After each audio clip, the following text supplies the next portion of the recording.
Mineral water definitely, probably has a lot of iron, which I can smell.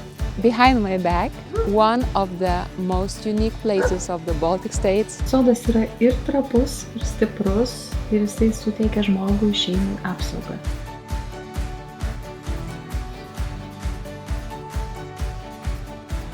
And finally, we came to our last stop of today, and as I already said, really starving and can't wait to try the speciality of this region. So we hit another 50 kilometers from the museum to come here and to try the fish, which is called VIMBA VIMBA, or in Lithuanian Jurbarkas. And this fish is cooked on the open fire, on the branch. It's something to experience, and also that you will eat it with your hands, nothing else. So we're gonna try it very soon. Before that, I would like to introduce you with a very interesting person. His name is Jurbarkas. So are you ready? Let's go to talk a bit with a local.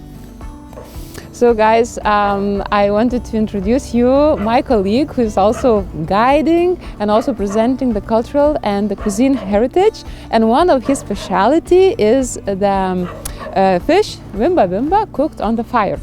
Labas, Richardai. Labai smagu, kad jūs mus priėmėt ir netgi savo namuose. Ar dažnai sulaukėt čia turistų savo kieme? Nu, gal ne tiek dažnai, nes aš dar ir gidauju, bet yra buvę. Bet kiek aš žinau, jūs šitą visą savo turtą, ką mes matom ten tą grilių ir su visom žiūrėjom galit nusivežti bet kokią vietą ir parodyti šitą paveldą netgi. Tikrai taip. Jeigu atvažiuoja didesnės grupės, mes galim pasiūlyti savo mieste. Keletą vietų galima ant Nemuno krantų. Arba jeigu grupėje turi kažkokią savo vietą, mes atvažiuojam. Yes. O kokia, pavyzdžiui, man dabar įdomu, jūs, aišku, turėjot labai daug grupių, svečių, vietinių, iš užsieniečių. Koks jūs buvo pats įsimintiniausias žiobrių kepimas su svečiais, su turistais? Nu, kiekvienas, aišku, jisai skirtingas yra. Bet, nu, toks, sakykime, kas tankiausiai būna ir man taip labai maloniai nuteikia, tai tankiausiai sako, jeigu atvažiuoja su vaikais, kad sako, nu, vaikam turbūt nereikia, nes jie tikrai nevalgys, nu, žodžiu, maždaug, kad, nu, vaikam gal kažką kitą duosim ten, žodžiu. Ir paprastai visi vaikai, tie, kurie namuose žuvies nevalgo, valgo labai skaniai. Tai toksai beveik visada pasitvirtina. Wow, so dear travelers, if you are struggling making your kids eating fish, this could be the solution. So bring your kids here and they will gladly eat the fish straight on the branch. We can see the small stripes which are made so we would avoid eating the bones of the fish bones. Okay, so I wanted to present you that this is a real tradition with a certificate, yes, from the region.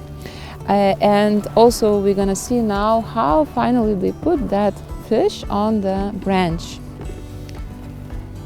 Šiaip, nu, kaip sakiau, darinėjimas yra toksai, kad yra prapjaunama čia, atpjaunama, išimama žarna ir, žodžiu, viskas paliekama viduje. O pagalys turi būti, ant kurio maunama, turi būti paruoštas taip, kad viena pusė būtų plokštuma, kita gali būti apvali arba jam mes biškį, bet viena pusė būtinai turi būti plokščia. Tam, kad jie atsigultų prie stuburų ir nesisukiotų vartant. Taip, supratau. Tai va, movimas turbūt čia paprastas. Pirmiausiai mes susirandam, kur yra stuburas, ir atvažiuojam.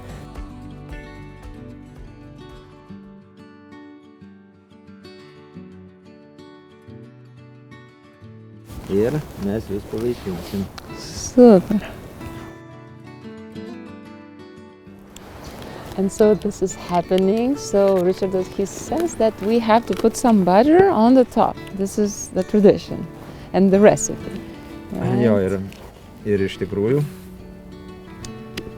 čia žiobrį, kepant žiobrį, nenaudojamas joks kitoks prieskonis apart, nu, vat šitos sviesto, kur, sakykime, dabar mes jį kepam, ir druska. Ir viskas? Ir viskas. Na, ir aišku, karklo šakelė, kuri duoda skonį. Taip.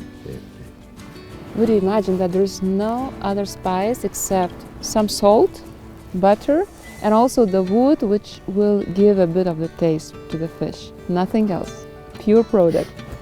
Yeah. Tai dabar ką, valgymas yra paprastas su pirštais. Eyes of first, Oh my god, guys, I'm tai- so excited. I can't believe we really deserved it finally, so I can try already. Parodyti ar... Taip, prašau, Na, va, parodyti. Tai šiaip reikia gnyti. Oda. Valgoma. Mhm. Okay. Ooh, the very moment. Okay. I just love it. It's really simple, warm, natural, and when you are starving, you are starving.